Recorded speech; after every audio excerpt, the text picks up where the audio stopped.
ವೀಕ್ಷಕರೇ, ಇದು ನೋಡಿ ಪಯಸ್ವಿನಿ ನದಿಯ ತೀರ ಸ್ವಚ್ಛವಾಗಿ ಜುಳು ಜುಳು ಹರಿತಾ ಇರುವಂಥ ನೀರು ಇಲ್ಲಿ ಕಾಣಸಿಗ್ತಾ ಇದೆ. ಆದರೆ ಸ್ವಲ್ಪ ಈ ಕಡೆ ಬದಿಯಲ್ಲಿ ತೋರಿಸ್ತೇನೆ ನೋಡಿ. ಇಲ್ಲಿ ಇದು KFDCಯಿಂದ ತ್ಯಾಜ್ಯ ನೀರು ಹೊಳೆಗೆ ಸೇರಿದಂತಹ ಜಾಗ. ಈ ತ್ಯಾಜ್ಯ ನೀರು ಮೇಲ್ಗಡೆ KFDC ಅವರ ತ್ಯಾಜ್ಯ ನೀರಿನ ಟ್ಯಾಂಕ್ ಇದೆ. ಆ ಟ್ಯಾಂಕಿನಿಂದ ನಿನ್ನೆಲ್ಲ ಮೊನ್ನೆ ರಾತ್ರಿ ನೀರು ಬಿಟ್ಟಿದ್ದಾರೆ. ಅದು ಸೀದಾ ಹೀಗೆ ಬಂದು ಇಲ್ಲಿ ಈ ನದಿಯನ್ನು ಸೇರಿದ ನದಿಯ ಒಂದು ಇನ್ನೊಂದು ಗೋಡು ಕಾಣಬೇಕು. ಇಲ್ಲಿ ನೋಡಿ, ಇಲ್ಲಿ ಒಂದು ಗುಂಡಿ ಇದೆ. ಈ ನೀರು ಪೂರ್ಣವಾಗಿ ಮಲಿನಗೊಂಡಿದೆ. ಅದು ಕಲುಷಿತ ಆದ್ದು ಹೇಗೆ ಅಂತ ಹೇಳಿದ್ರೆ, ಈ ಫ್ಯಾಕ್ಟ್ರಿಯಿಂದ KFDC ಫ್ಯಾಕ್ಟ್ರಿಯಿಂದ ಏನು ತ್ಯಾಜ್ಯ ಅಮೋನಿಯಾ ಮಿಶ್ರಿತವಾದಂಥ ತ್ಯಾಜ್ಯ ನೀರು ಏನಿದೆ ಅದು ಟ್ಯಾಂಕಲ್ಲಿ ತುಂಬುತ್ತದೆ. ಅಲ್ಲಿಂದ ಅದು ಹರಿದು ಬಂದಾಗ ಈ ನೀರು ಈಗ ನೋಡಿ ಇಲ್ಲಿ ಹಳದಿ ವರ್ಣಕ್ಕೆ ತಿರುಗಿರುವಂಥದ್ದು. ಇಲ್ಲಿಂದ ಕೆಳಗಡೆಗೆ ನಮ್ಮ ಕಾಂತಮಂಗಲ ಬ್ರಿಡ್ಜಿನ ಕಡೆಗೆ ಬಸ್ಮಡ್ಕಾಗಿ ಕಾಂತಮಂಗಲ ಬ್ರಿಡ್ಜಿನ ಕಡೆಗೆ ಈ ನದಿ ಹೀಗೆ ಹರಿಯುವಾಗ ಮೀನುಗಳು ಪೂರ್ಣವಾಗಿ ನಿನ್ನೆ ನೋಡಿ ಸಾವಿರಾರು ಮೀನುಗಳು ಸತ್ತಿರುವಂಥದ್ದನ್ನು ನೀವು ನಿನ್ನೆ ಗಮನಿಸಿದ್ದೀರಿ. ನಾವು ಸುದ್ದಿ ಚಾನಲಲ್ಲಿ ಕೂಡ ತೋರಿಸಿದ್ದೇವೆ, ಪತ್ರಿಕೆಯಲ್ಲಿ ಕೂಡ ವರದಿ ಮಾಡಿದ್ದೇವೆ. ಇವತ್ತು ಬೆಳಿಗ್ಗೆ ನೋಡುವಾಗ ಕಾಂತಮಂಗಲದ ಸೇತುವೆ ಬಳಿ ನೂರಾರು ಜನ ಸೇರಿ ಈ ಸತ್ತು ಬಿದ್ದಿರುವ ಮೀನುಗಳ ಒಂದು ರಾಶಿಯನ್ನು ನೋಡ್ತಾ ಇದ್ದರು, ನೀರಲ್ಲಿ ತೇಲ್ತಾ ಇರುವುದನ್ನು.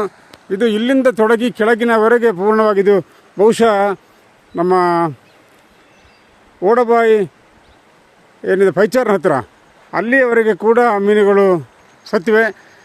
ಈ ಅಮೋನಿಯಾ ಮಿಶ್ರಿತ ನೀರು ಸಣ್ಣ ಪ್ರಮಾಣದಲ್ಲಿ ಬಂದರೆ ಹೆಚ್ಚು ಅದರ ಹಾನಿ ಗೊತ್ತಾಗೋದಿಲ್ಲ. ಆದರೆ ದೊಡ್ಡ ಪ್ರಮಾಣದಲ್ಲಿ ಈ ನದಿಯ ನೀರಿಗೆ ಸೇರಿದರೆ ಈ ನೀರು ಉಸಿರಾಟ, ಮೀನುಗಳಿಗೆ ಉಸಿರಾಟ ಕಷ್ಟವಾಗಿ ಅದು ಸಾಯುವಂಥ ಪರಿಸ್ಥಿತಿ ಬರುವಂಥದ್ದು.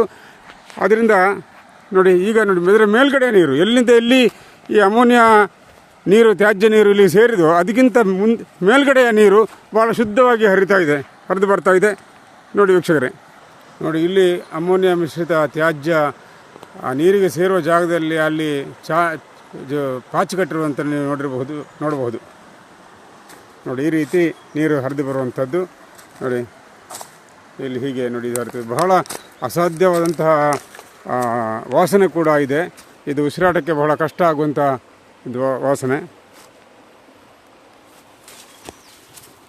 ಇದು ನಾನು ಮುಂದೆ ಮೇಲೆಗೆ ಹೋಗಿ ಅಲ್ಲಿ ಟ್ಯಾಂಕಲ್ಲಿ ನೀರು ಈ ತ್ಯಾಜ್ಯ ಯಾವ ರೀತಿ ಸಂಗ್ರಹ ಆಗಿದೆ ಮತ್ತು ಹೇಗೆ ಹರಿದು ಬಂದಿದೆ ಅನ್ನೋದನ್ನು ಕೂಡ ನಾನು ನಿಮಗೆ ತೋರಿಸ್ತೇನೆ.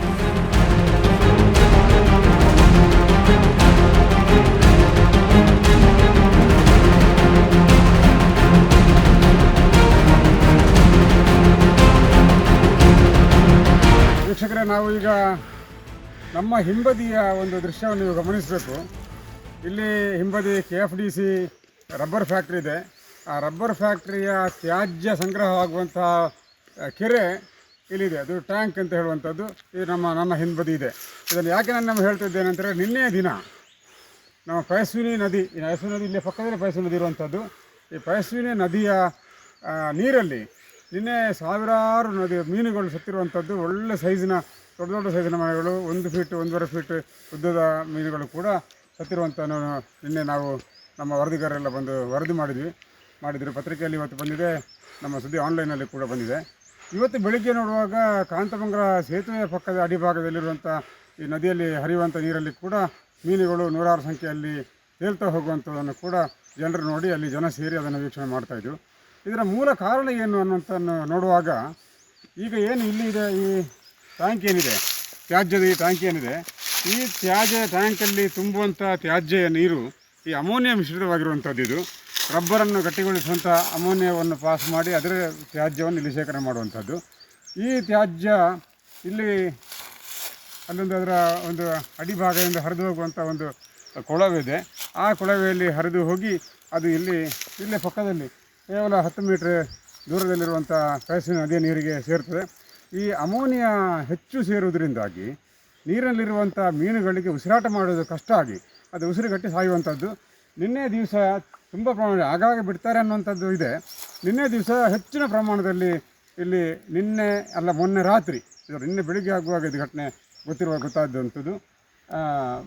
ಅಧಿಕ ಪ್ರಮಾಣದಲ್ಲಿ ಈ ಅಮೋನಿಯಾ ಮಿಶ್ರ ತ್ಯಾಜ್ಯದ ನೀರು ನದಿಯನ್ನು ಸೇರಿದೆ. ಅದರಿಂದಾಗಿ ಈ ಪೂರ್ಣ ಅಲ್ಲಿವರೆಗೆ ಬಸವಡ್ಕದಿಂದ ಆಗಿ ಇದು ಕಾಂತಮ್ಮ ನಮ್ಮ ಆಲಟಿ ನಾಗಪಟ್ಟಣ ಸೇತುವೆಯ ಕೆಳಭಾಗದಲ್ಲಿ ನಾವೀಗ ಇದ್ದೇವೆ. ಇದು ತ್ಯಾಜ್ಯ ತುಂಬುವಂತಹ ಟ್ಯಾಂಕ್. ಈ ಟ್ಯಾಂಕಿಗೆ ನೋಡಿ, ಈ ಭಾಗದಲ್ಲಿ ಅಡಿಭಾಗದಲ್ಲಿ ಇಲ್ಲಿ ಪೈಪ್ ಅಳವಡಿಸಲಾಗಿದೆ, ನೀರು ಹೊರಗೆ ಕಳಿಸಲಿಕ್ಕೆ ಅನುಕೂಲ ಆಗುವ ರೀತಿಯಲ್ಲಿ. ಈ ಪೈಪಲ್ಲಿ ಈಗ ನೀರು ಮುಂದೆ ಹೋಗಿರುವಂಥದ್ದು.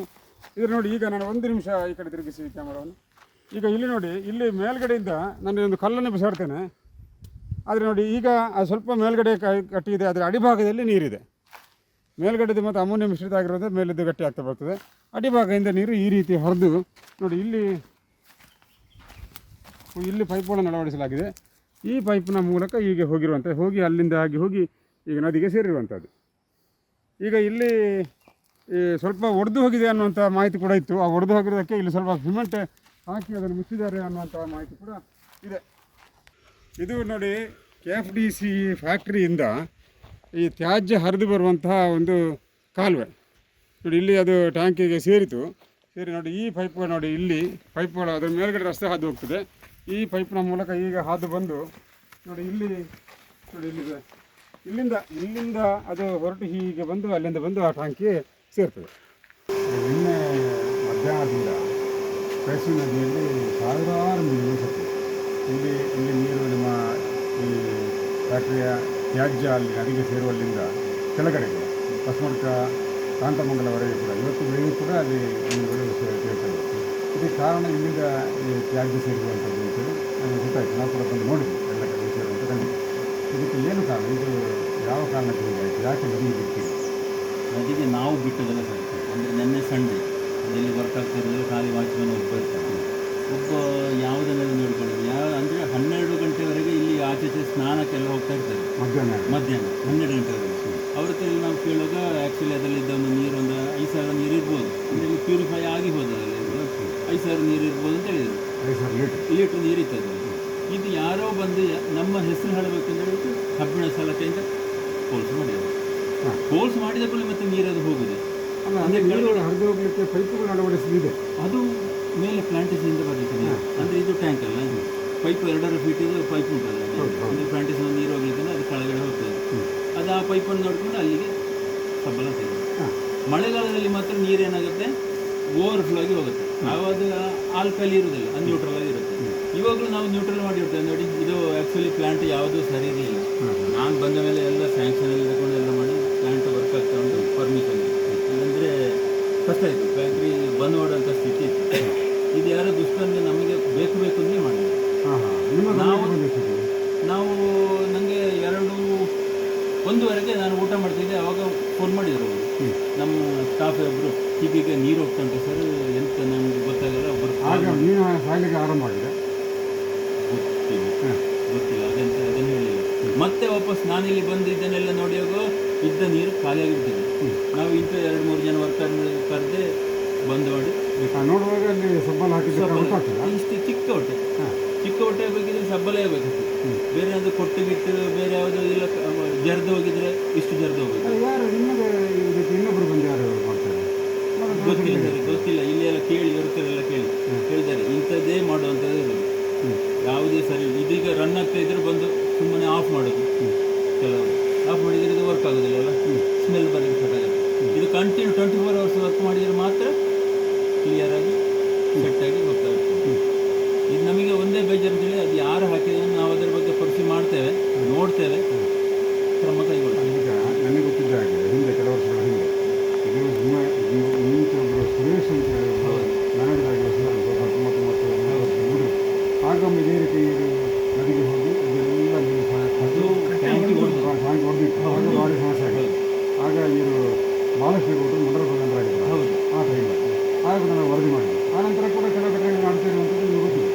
ಆನಂತರ ರಂಗನಾಥ್ ಇರುವ ಕೆಲವು ವರ್ಷ ನೋಡಿದರೆ ಇಲ್ಲಿ ಪಂಪ್ ಮಾಡಿ ತುಂಬ ಅಂತಂದರೆ ಪಂಪ್ ಮಾಡಿ ಇದಕ್ಕೆ ಬಿಟ್ಟಿದೆ, ಪ್ಲಾಂಟೇಷನ್ ಬಿಟ್ಟಿದೆ. ಅಲ್ಲಿ ಬೇರೆ ಗುಂಡಿಗಳನ್ನು ಮಾಡೋದಕ್ಕೆ ಹೋಗ್ತಿದ್ವಿ. ಆವಾಗ ಈ ಪ್ಲಾಂಟೆಲ್ಲ ಇಲ್ಲ, ಪ್ಯೂರಿಫಿಕೇಶನ್ ಮಾಡೋದು, ಕ್ಲೀನ್ ಮಾಡೋದು ಪ್ಲಾಂಟ್ ಇಲ್ಲ. ಜಸ್ಟ್ ನಾವು ನೀರು ಸ್ಟೋರ್ ಮಾಡಿಟ್ಟು ಅದನ್ನು ಪಂಪ್ ಮಾಡ್ತಿದ್ವಿ. ಅದಕ್ಕೆ ಜಸ್ಟ್ ಲೈಮ್ ಹಾಕಿದ್ರೆ ಏನಾಗ್ತದೆ, ಆಲ್ಕಲಿ ನ್ಯೂಟ್ರಲ್ ಆಗ್ತದೆ. ನಿಮಗೆ ಅದರಲ್ಲಿ pH 5 ಅಂದರೆ ಇಲ್ಲಿ pH 7ಗೆ ನಾವು ಸೆಟ್ ಮಾಡಿ ಕುಡಿಯಲಿಕ್ಕೆ ಆಗುವಂಥ ಹಾಗೆ ಮಾಡೋದು. ನೆಕ್ಸ್ಟ್ ಅದರಲ್ಲಿ ನೀವು ಪ್ರೋಟೀನ್ಸ್ ಅದೆಲ್ಲ ಇದ್ದರೆ ಬಯೋಟವರ್ ಮುಖಾಂತರ ನಾವು ಅದನ್ನು ಕ್ಲೀನ್ ಮಾಡಿ ಕಳಿಸ್ತೀವಿ.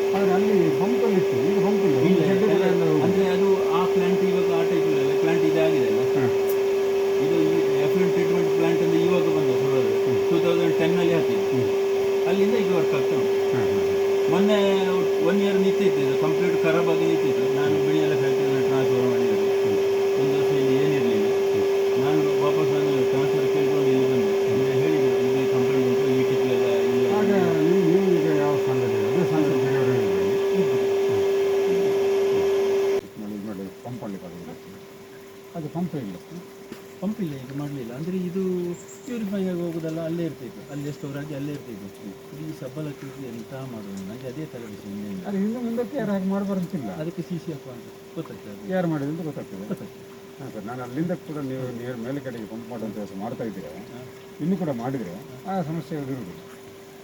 ಮಾಡ್ಬೋದು, ತಗೊಳ್ಳ. ಅಲ್ಲಿ ಕೂಡ ಬೇರೆ ಆ ಕಡೆಯೇ ಒಂದು ಗುಂಡಿ ಇದೆ, ಮೇಲ್ಗಡೆ ಒಂದು ಬಾವಿ ಹಾಗೆ ಗುಂಡಿ ಇದೆ, ತುಂಬ ಕಡೆ ಇದೆ. ಅಲ್ಲ, ಅದಕ್ಕೆ ಈಗ ನಾವು ಲಾಸ್ಟ್ ಗುಂಡಿದೆಲ್ಲ ಅದು ಯಾವುದೇ ಪ್ರಾಬ್ಲಮ್ ಇಲ್ಲ. ಅಕಸ್ಮಾತ್ ಓವರ್ಫ್ಲೋ ಆದ ನೀರನ್ನು ಅದಕ್ಕೆ ಬಿಡುವಾಗ ನಾನು ವ್ಯವಸ್ಥೆ ಮಾಡ್ತಿದ್ದೇನೆ. ಅಲ್ಲಿ ಬೇಕಾದಷ್ಟು ಅಲ್ಲಿ ಇಡ್ಬೋದು. ಅದೇ ಒಂದು 10 lakh ಅಲ್ಲಿಂದ ಹೊರಗೆ ಹೋಗ್ಲಿಕ್ಕೆ ದಾರಿ ಕೂಡ ಇಲ್ಲ. ಇದರಲ್ಲಿ ಅದೇ ಹೊರಗೆ ಹೋಗ್ಲಿಕ್ಕೆ ಒಂದು ದಾರಿ ಇದೆ, ಕೊಟ್ಟಿದ್ರೆ ಅಲ್ಲಿ ದಾರಿ ಇಲ್ಲ. ಅದಕ್ಕೆ ಸೇರಿದ್ದು ಕೂಡ ಅದೇ ನೀರು. ಹೌದು, ಇಲ್ಲಿ ಈ ನೀರು ಸೇರಿದಲ್ಲ. ಇಲ್ಲ. ಆದರೆ ಅಷ್ಟು ಮೀನುಗಳು ಸಾಯಬೇಕು ಅಂತಾದರೆ ಅಲ್ಲಿ ಇದರ ಅಂಶಗಳು ಜಾಸ್ತಿ ಉಂಟು. ಸುಣ್ಣ ಇರ್ಬೋದು, ಅಮೋನಿಯಾದ ಅಂಶ ಉಂಟು, ಸುಣ್ಣದ ಅಂಶ ಉಂಟು. ಸುಣ್ಣದ ಅಂಶ ಇರ್ಬೋದು, ಯಾಕಂದರೆ ನಾವು ಸುಣ್ಣ ಹಾಕೋದು. ಅಮ್ಮನಿಗೆ ಮನೆ ಯಾವುದೂ ಇರೋದಿಲ್ಲ ಇಲ್ಲಿಂದ ಹೋಗೋದು. ಜಸ್ಟ್ pH ನೋಡಿ ಗೊತ್ತಾಗಬೇಕು. ಅಂದರೆ ಇದು ಆ್ಯಕ್ಚುಲಿ 7 ಬೇಕು, ಪ್ಯೂರ್ ವಾಟರ್ ಅಂತ ಹೇಳಿದರೆ. ಹೇಗೆ ತೆಗೆಯೋದು?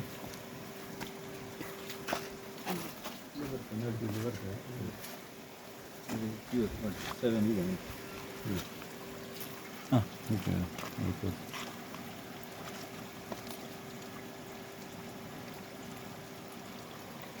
ನೋಡಿ 7 ಬೇಕು. 7, 6, 7, 8 ಅಲ್ಲಿ ಬೇಕು. 7 ಅಂತ ಇದ್ದರೆ pH ಕರೆಕ್ಟ್ ಅದಲ್ಲ. ಇದು ಮೊದಲಲ್ಲ, ಇದಕ್ಕಿಂತ ಮೊದಲು ಕೂಡ ಹಲವು ಬಾರಿ ಈ ರೀತಿಯ ಘಟನೆಗಳು ನಡೆದಿವೆ. ಅದಕ್ಕೆ ಸೂಕ್ತ ಕ್ರಮ ಕೈಗೊಳ್ಳುವುದಾಗಿ ಅಧಿಕಾರಿಗಳು ಕೂಡ ಈಗ ಭರವಸೆ ಕೊಟ್ಟಿದ್ದಾರೆ. ಜಿಲ್ಲಾಧಿಕಾರಿಗಳು ಮತ್ತು ಜಿಲ್ಲಾ ಮೀನುಗಾರಿಕೆ ಇಲಾಖೆಯವರು ಕೂಡ ಇದರ ಬಗ್ಗೆ ಗಮನ ಹರಿಸಬೇಕಾದ್ದು ಅಗತ್ಯ ಅನ್ನುವಂಥ ಮಾತನ್ನು ಹೇಳುತ್ತಾ ಕ್ಯಾಮರಾಮನ್ ಹಸನಾರ್ ಜಯನಗರ ಅವರ ಜೊತೆ ಹರೀಶ್ ಬಂಟ್ವಾಳ್, ಸುದ್ದಿ ನ್ಯೂಸ್, ಸುಳ್ಯ. ಅತ್ತೆ, ಇದು ನನ್ನ ಬರ್ಡೇ ಗಿಫ್ಟ್. ಇದೆಲ್ಲ ಜೀವನದಲ್ಲಿ ನನಗೋಸ್ಕರ ತಗೊಂಡ್ಬಂದಿದ್ದಾರೆ. ನಿನ್ ಮೇಲೆ ತುಂಬಾ ಚೆನ್ನಾಗಿ ಕಾಣುತ್ತೆ. ಇದು ತುಂಬಾ ಚೆನ್ನಾಗಿದೆ ಅಲ್ವಾ? ತುಂಬಾ ಚೆನ್ನಾಗಿದೆ.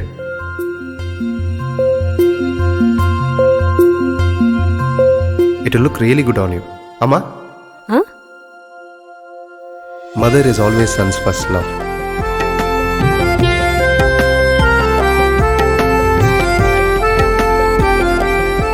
ಪ್ರತಿ ಪೀಳಿಗೆಯ ಪ್ರೀತಿಯ ಮಳಿಗೆ GL ಆಚಾರ್ಯ ಜ್ಯುವೆಲರ್ಸ್.